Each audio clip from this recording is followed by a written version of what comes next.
What is our metabolism? When we hear that someone has a good metabolism, we usually think of someone young or fit. Most of us begin our lives with a good metabolism, but over time, many of us become overweight and tired. How and why does this happen?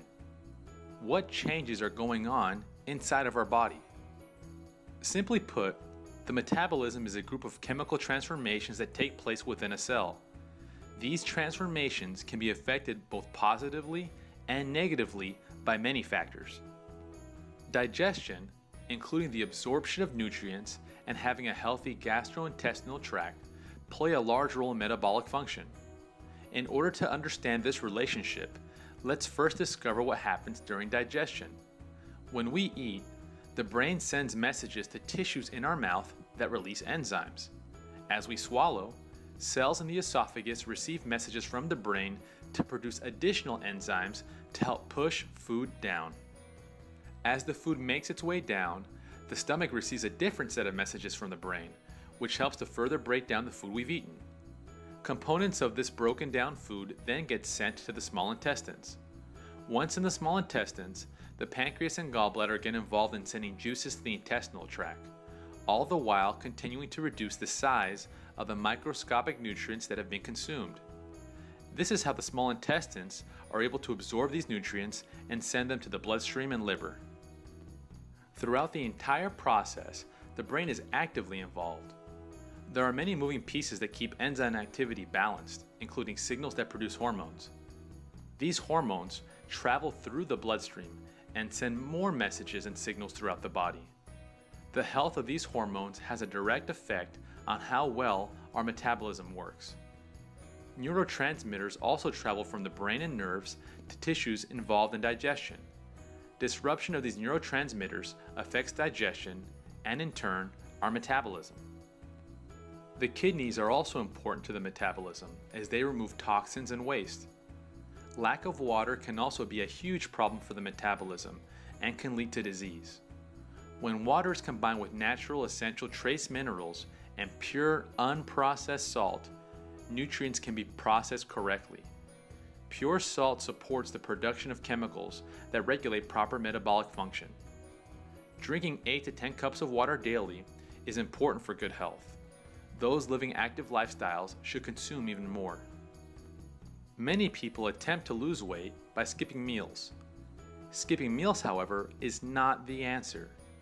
The body will first turn to its muscles and digest some of that tissue before turning to fat stores.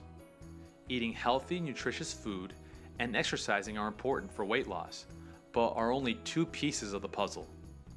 Most weight issues actually begin with stress, which serves as the root of unhealthy habits which also increase weight. Although most of us already know that stress isn't good for the body, many of us don't recognize the full physiological impact stress has. Stress causes overactivity to occur within our brain, creating damage that affect hormone production and neurotransmitter balance.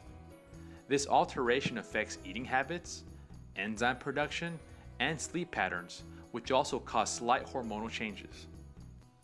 Dopamine levels also diminish, causing a loss of passion and motivation to do things that bring purpose and substance to our lives, including physical activity. In an effort to release dopamine, the body will crave food, but stress creates an urge for sugar, bread, and high-fat foods. The urge to eat late at night also occurs. These new habits of eating additional carbohydrates and sugars leads to excess fat. The reason for this is due to the liver's job of converting excess sugars into fat stores in an effort to avoid an increase in sugar levels in the blood. Stress also produces cortisol, which interrupts the hormones the body uses as tools to balance hunger and keep us feeling satisfied. These hormonal imbalances also create a change in pH levels, which affects floral bacteria that help in metabolizing food. Additionally, stress causes the body to produce crisis signals that cause the body to burn muscle and store fat. Along with these changes, our taste buds change to crave sugar and fat.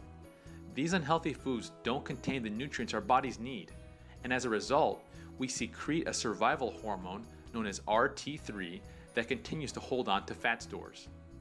This excess fat is stored in cells known as adipose cells.